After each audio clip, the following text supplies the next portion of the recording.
The silence of the parking lot shattered as Officer Liam Parker barked, "Step out of the car now." His voice cut through the still air like the sharp crack of a whip. Across from him stood Evelyn Moore, calm yet commanding. Her plain clothes and unmarked patrol car might have downplayed her authority to anyone else, but not to those who truly understood who she was. "I'm authorized to be here," Evelyn stated evenly, her voice unshaken. But Parker wasn't listening. His hand hovered near his holster, a silent but undeniable threat. His stance screamed arrogance, the kind of authority he wielded like a hammer, regardless of whether it was earned. "Don't argue with me," Parker snarled, his words sharp and biting. "Step back, or I'll make you." The tension crackled like a live wire in the air, the hostility wrapping around Evelyn like a suffocating fog. She raised her hands in an attempt to de-escalate the situation.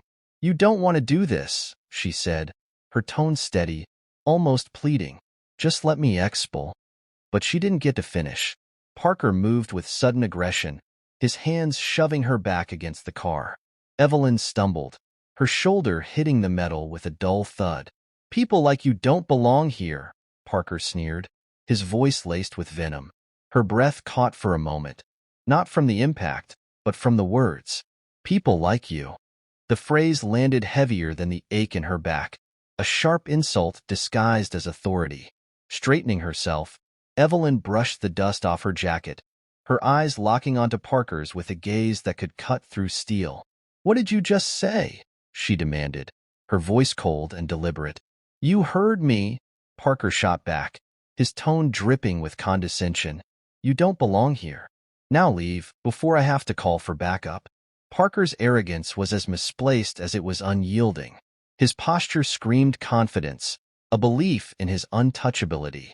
But he was about to be proven wrong. Evelyn moved slowly, deliberately reaching into her pocket. Parker flinched, his hand instinctively flying toward his weapon. But what she pulled out wasn't a weapon. It was far worse for him.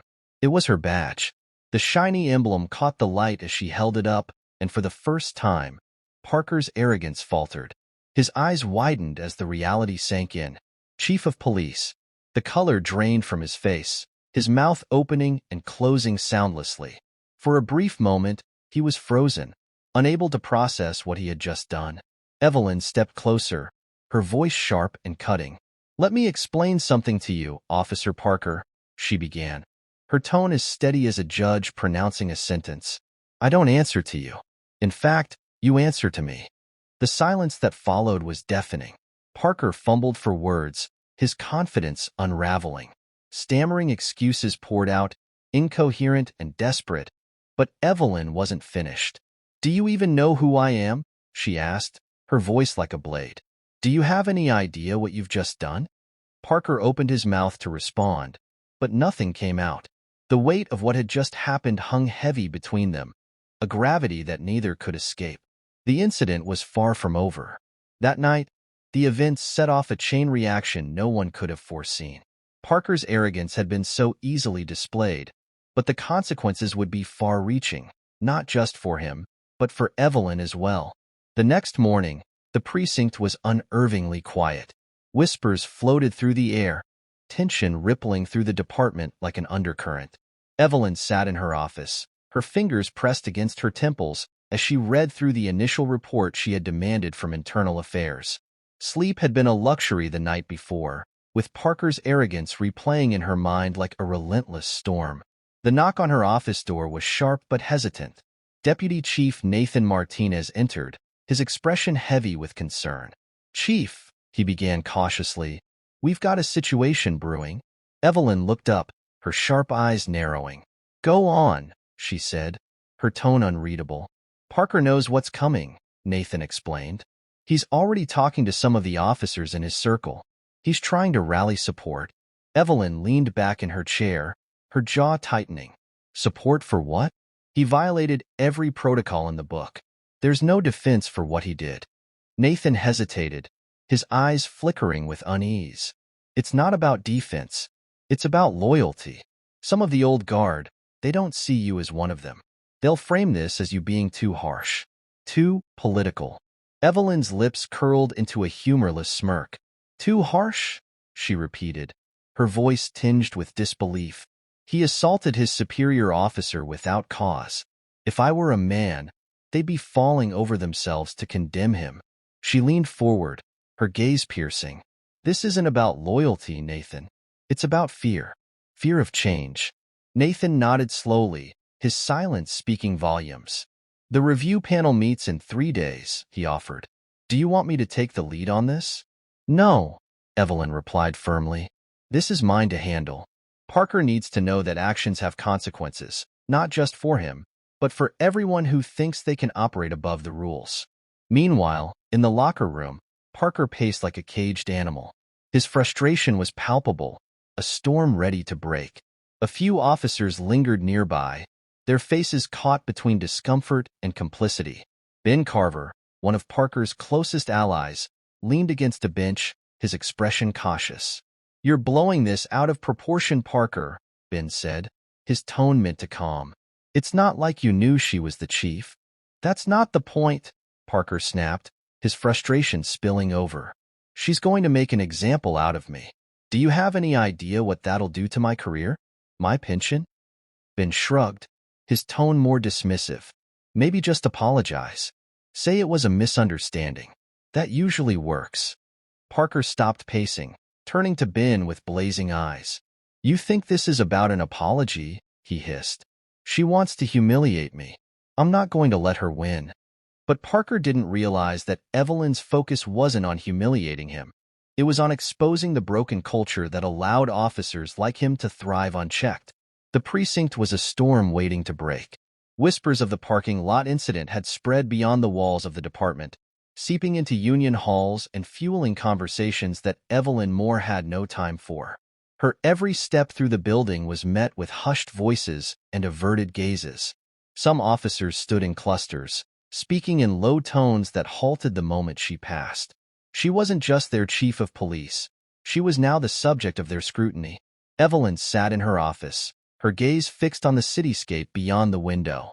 The footage from the parking lot played on her screen, muted but vivid in its detail. She had watched it enough times to know every frame by heart. Parker's aggressive stance, his hand hovering near his holster, the way he shoved her. A knock at the door broke her concentration. Deputy Chief Nathan Martinez entered, his expression a mix of concern and frustration. Chief, he said, his voice heavy with caution, we've got another development. Evelyn turned to face him, her arms crossed. What now? Nathan hesitated, then finally spoke. Parker's filing a grievance. He's claiming you're targeting him unfairly. Her eyebrow arched, unimpressed. On what grounds? Nathan shifted uncomfortably. He's insinuating it's personal, that you're targeting him because of race. For a moment, Evelyn didn't respond. Then she let out a bitter laugh, shaking her head. Of course, the last refuge of the guilty. Turn the tables. Make the victim the villain. It's desperate, Nathan agreed, but it's gaining traction. Some of the old guard are using this to question your leadership. They're saying you're making the department too political. Evelyn's jaw tightened. Too political, she echoed. Nathan, this isn't politics. This is about accountability. If they can't see that, then they're part of the problem. Nathan nodded, but didn't seem reassured. I know, Chief, but they're not thinking logically. They're thinking about their own comfort. Change makes people uncomfortable. Evelyn leaned forward, her voice sharp and clear. Let them be uncomfortable. I didn't take this job to make friends. I took it to fix what's broken. In the locker room, Parker's frustration boiled over. His pacing was relentless, his thoughts a chaotic mess of anger and fear. Around him, a handful of officers lingered, some silent, others trying to offer advice he didn't want to hear.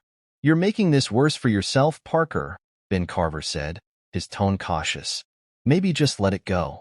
Apologize and move on. Parker whirled around, his eyes blazing. Let it go, he snapped. You think she's going to let it go? She's out to destroy me, Ben. This isn't about an apology. This is about power.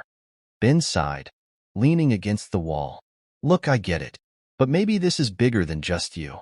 If you push this too far, it's not just your career on the line. It's all of us. Parker didn't respond. He couldn't. His anger wouldn't let him. Meanwhile, Evelyn prepared for the review panel.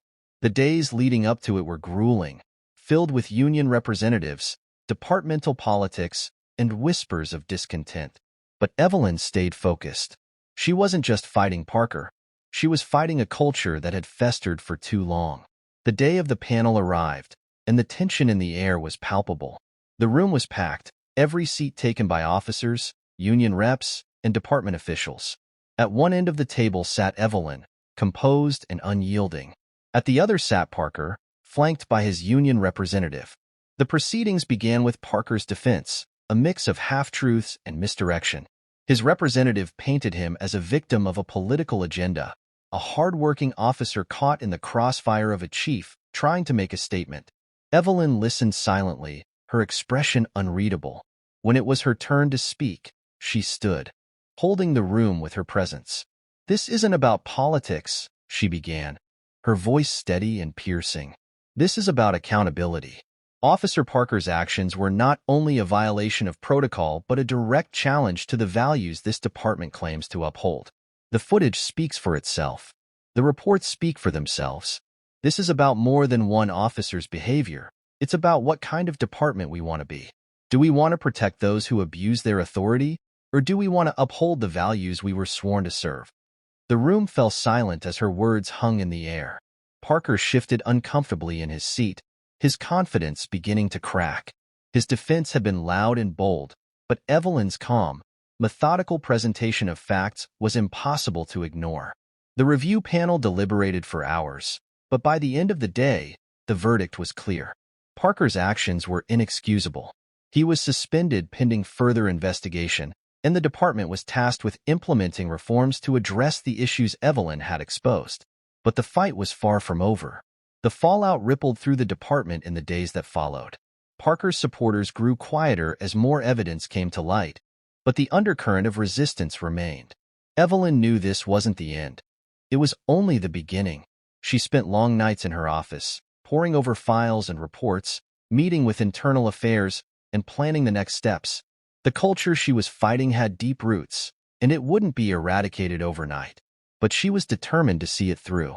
One evening, as she looked out over the city from her office window, she allowed herself a moment of reflection.